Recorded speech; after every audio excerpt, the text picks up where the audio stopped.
রাজনীতির ভণ্ডামি ধরা পড়ে গেছে। জামাত, বিএনপি, এনসিপি,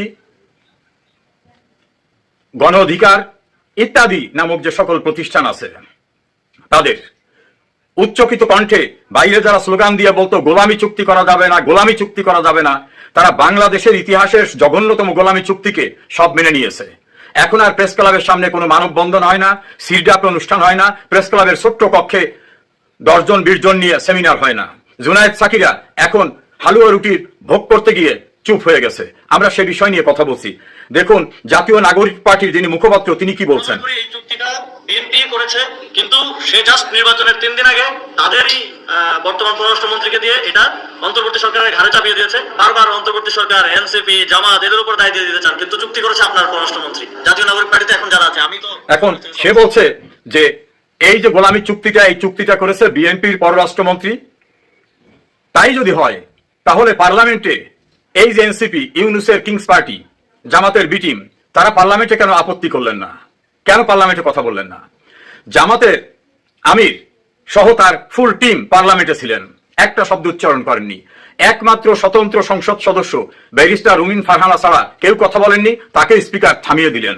সেই দিন কোথায় ছিল এই গোলামি চুক্তির বিরুদ্ধে বাইরে সোচ্চার থাকা জামাত, এনসিপি, জুনায়েদ সাকি এবং অন্যান্য যারা আছে?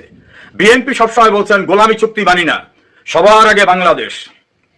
এখন কি দেখলাম? সবার আগে আমেরিকা। অর্থাৎ আমার তেল কিনতে গেলে আমেরিকার পারমিশন নেওয়া লাগবে, আমার যা কিছু মালামাল কিনতে হবে আমেরিকার থেকে, তারা যে দাম নির্ধারণ করবে আমি কোনো আলোচনাও করতে পারবো না।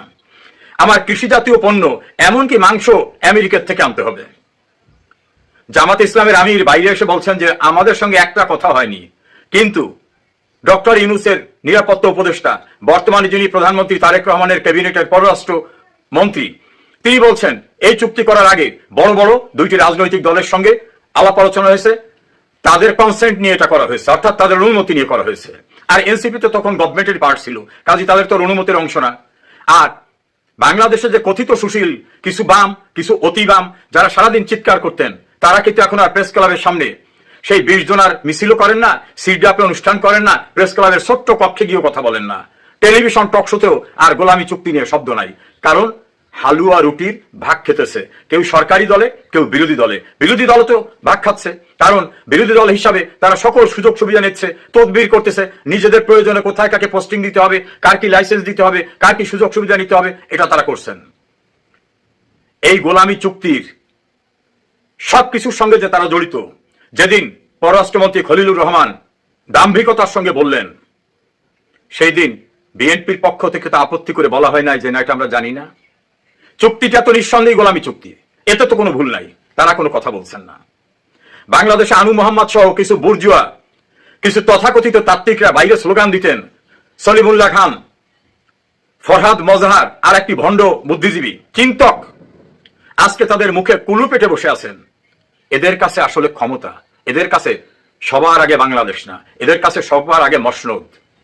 শেখ হাসিনা আজ পর্যন্ত কেউ দেখাতে পারেনি কোন গোলামি চুক্তি করেছেন, রাষ্ট্রের স্বাধীনতা বা রাষ্ট্রের স্বার্থ কাকুর কাছে বিকিয়ে দিয়েছেন। সে কারণেই তাকে ক্ষমতা থেকে উচ্ছেদ করা হয়েছে। যতবার বলা হয়েছে ভারতের সঙ্গে শেখ হাসিনা নানা রকম অসম চুক্তি করেছে, এই 18 মাসের ইউনূস, পরবর্তীতে বিএনপি, আজ পর্যন্ত কেউ একটি চুক্তি দেখাতে পারেনি যে শেখ হাসিনা রাষ্ট্রের পরিপন্থী চুক্তি করেছে।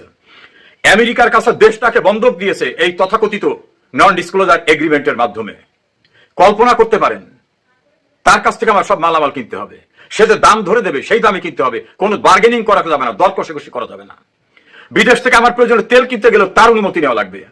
তাহলে কি আমি তার অধীনস্থ একটি প্রভিন্স? আমি কি অধীনস্থ একটি তাবেদার রাষ্ট্র? এটা আজকে পরিষ্কার হয়ে গেছে। শেখ হাসিনাই তাবেদারি রাষ্ট্র করেনি।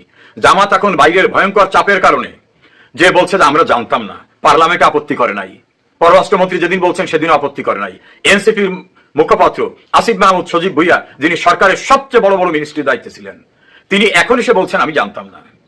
আর এক কয়েক ভণ্ড তারা বলছেন আমরা জানতাম না। আসিফ নজরুল বলে কিচেন ক্যাবিনেটের পার্ট আমি ছিলাম না। এই ভণ্ড ফরহাদ মজহারের বউ ফরিদ আক্তার, সে বলে আমি এটা আপত্তি করেছি, আমার আপত্তি শোনে নাই। ব্রিগেডিয়ার সাখাত বলছেন কিচেন ক্যাবিনেট এগুলো হতো আমি জানতাম না। তৎকালীন পররাষ্ট্র উপদেষ্টা প্রফেশনাল ডিপ্লোম্যাট তৌহিদ হোসেন বলছেন আমি 3 বার রিজাইন দেওয়ার চেষ্টা করেছি, আমাকে করতে দেয় নাই। আসলে কিচেন ক্যাবিনেট ছিল আমি জানি না। তাহলে কিচেন ক্যাবিনেটকে ডক্টর ইউনূসের গ্রামীণ ব্যাংক তার এনজিও, নাকি মূলত তিনি বিদেশি একটি রাষ্ট্রের প্রতিনিধি হয়ে বাংলাদেশের যে স্বার্থগুলো বিদেশ চেয়েছিল শেখ হাসিনা রাজি হয় নাই, সেই স্বার্থগুলো সিদ্ধি করার জন্য তাকে বসিয়েছিল সেই রাষ্ট্র। এখন জামাত, বিএনপি, জুনায়েদ সাকি, আনু মোহাম্মদ সহ অন্যান্য যারা এটা নিয়ে কথা বলতেন, তাদের মুখে কুলু পেটে কস্টেপ দিয়ে আটকিয়ে দিয়েছে। কোনো কথা নাই।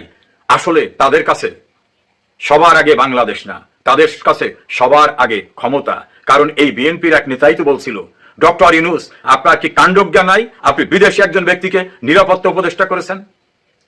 সেই বিদেশি ব্যক্তিকে তারেক রহমানের ক্যাবিনেটের পররাষ্ট্রমন্ত্রী করা হয়েছে।